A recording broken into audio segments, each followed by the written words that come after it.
one of the issues, and Brad always draws this great picture of the hierarchical model where information flows all the way up the hierarchy to some decision maker, and then the decision flows all the way back down. And of course, in the network model, it's hard to identify a leader. Is it true that a pure network would not have a leader, and is that one of the things that's a defining characteristic of it? Oh, sorry, I just want to make a point of order. People on Twitter are asking if each time someone new speaks, if you could just introduce yourself so they can. Every time? Well, if you defer, then they'll get to know you eventually. This is Fred Wilson speaking, and my question is simply, in the purest form of these networks, do they not have leaders? What was interesting to me about Occupy Wall Street, we're trying to find out who we should invite to this event from Occupy Wall Street. We couldn't figure out who the leader was, and if you look at the fight against Pippa Sopa, I can't tell you who the leader of that was either. I think we were all feeding off each other and working the problem in a very sort of chaotic but powerful way, and so I wonder if that is actually a defining characteristic of these emerging networks. We'd have to kick Linux out of our examples if we wanted to do that. And a lot of open... And Wikipedia? Not Wikipedia. I think not Wikipedia. In fact, they defenestrated famously one of their two founders within months of formation. But for open source projects, I mean, Guido van Rossum's title is Benevolent Dictator for Life over Python. So it's not exactly a kind of touchy-feely democratic sentiment expressed in that title. But they lead in a different way. Somebody once asked Linus where Linux was going, and he said, virtualization, evidently. I'm not interested in it, but it's what people are doing with it, so I can't stop it. But I think by the time we go all the way to saying, oh, Linux is a leaderless operation, we're either telling an untruth about Linux or we're kicking a lot of open source projects out of our example set that strike me as being things we'd like to talk about. But if this is Andy Weissman, leaderless doesn't mean directionless, though. No, but I think you would be hard pressed not to call Linus or Guido or Mats or the people at the top of these open source projects leaders of those projects. They're not the bosses, not the employers, but they. Yancey, how do you? Another word is it kind of that these organizations have, since Stephen Johnson, they have founders, and so the founders are there. In some cases, not always, but they're there as people that can embody a certain ethos of the organization, of the spirit of it, but they're not leaders, and that they're not ultimate decision makers or actual dictators. But if you look, we're all.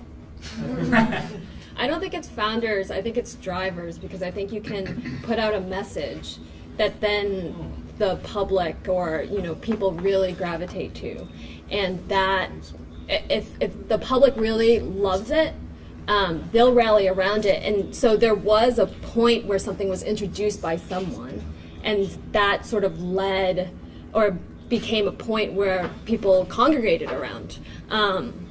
And that's not leaderless.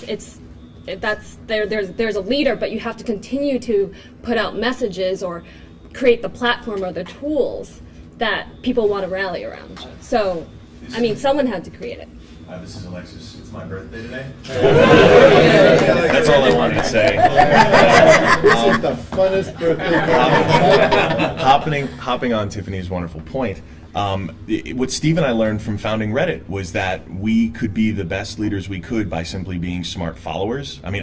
My first trip to Congress, I asked our technology what I should make my best arguments around, whether I should talk about censorship or whether I should talk about entrepreneurship. And they very wisely guided me towards entrepreneurship. And I actually cherry-picked some of my best phrases from Hacker News comments, thanks Joel Spolsky, to use in the media. I think the best leaders in these movements are the ones who know that they aren't really leading it, but instead just taking the best from everyone else.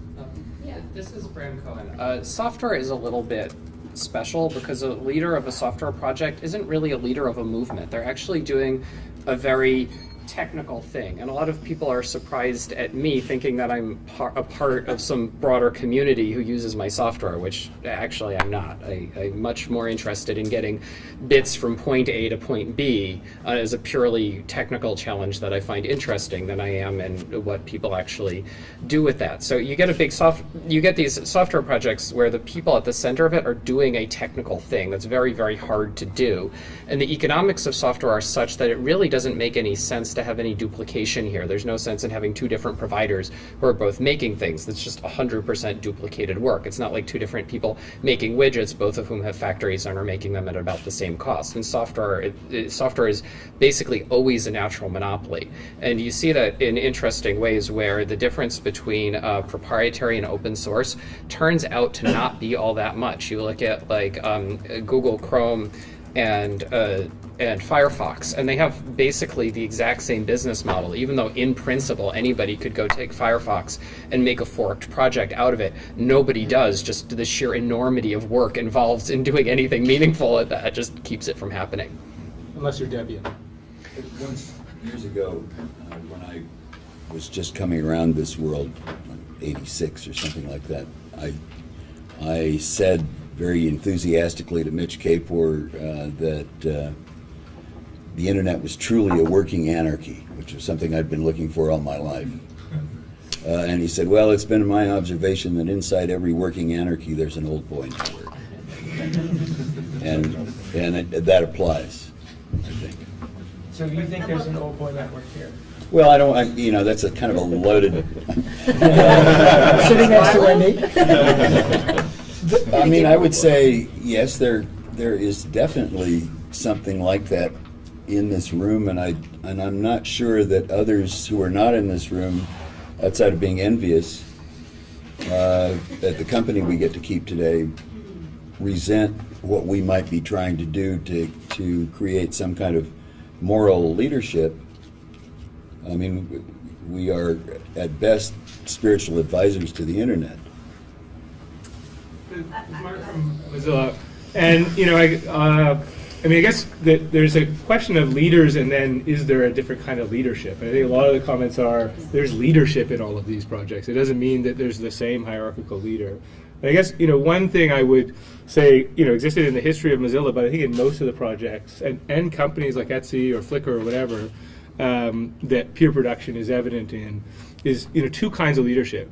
One is some set of magnetic pieces that other people can build on. So whether that's Linux and Linux, or whether that's the service that is there with Etsy, there's something that gives people a head start that then they can go and take it towards virtualization, or they can go and take it towards something other than knitting. And so that piece of leadership, which is a magnetic thing that people want to come and jump on top of and use for whatever purpose they want, I think is a critical piece of leadership to look at across all of this stuff.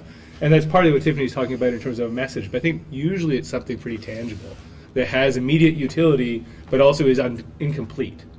And then the other thing you see, I think, pretty typically, but not all the time, is a role of leadership around creating rule sets. And Wikipedia is sort of famous for this, but exists there in Mozilla, certainly exists there, setting up any peer production-based business. And an interesting thing to look at is the role of those rule sets in relationship to effectively keeping the people who are contributing happy. Because I think that's a thing that is interesting to go back to some of Clay and Yoke's first pieces. You can't commoditize the people who are or you commoditize the people who are contributing to this stuff at your peril.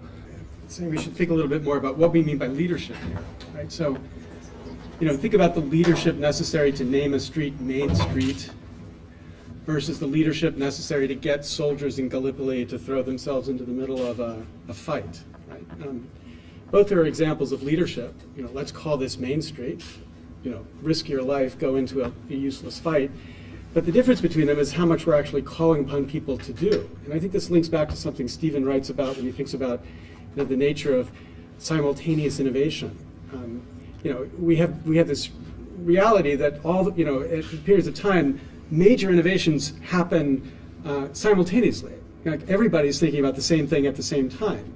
And that, it feels to me, is more like naming Main Street. It's like we're all brought to a point where we all come to see something as the next amazing thing to do, and then 7 of us do it all across the world at the same time. But it's not as significant as out of the blue thinking of something that's radically different and radically new. And I think the kind of leadership we're talking about right now is more like naming Main Street, more like the simultaneous innovations that happen in the context of invention, in the sense that the amazing things that happen is when society is brought to a place that we're all pretty close, and it just takes a tiny spark to get a large number of people to recognize what exactly they're feeling already. I think your movement, the Tea Party movement, is an example of that. It wasn't that there was, it wasn't Goldwater or Reagan, right? It wasn't somebody standing up and trying to move a political class from 3 points to the left of center to 7 points to the right of center. There's a whole bunch of people that were almost there, and it just took a couple people to put stuff out on a list for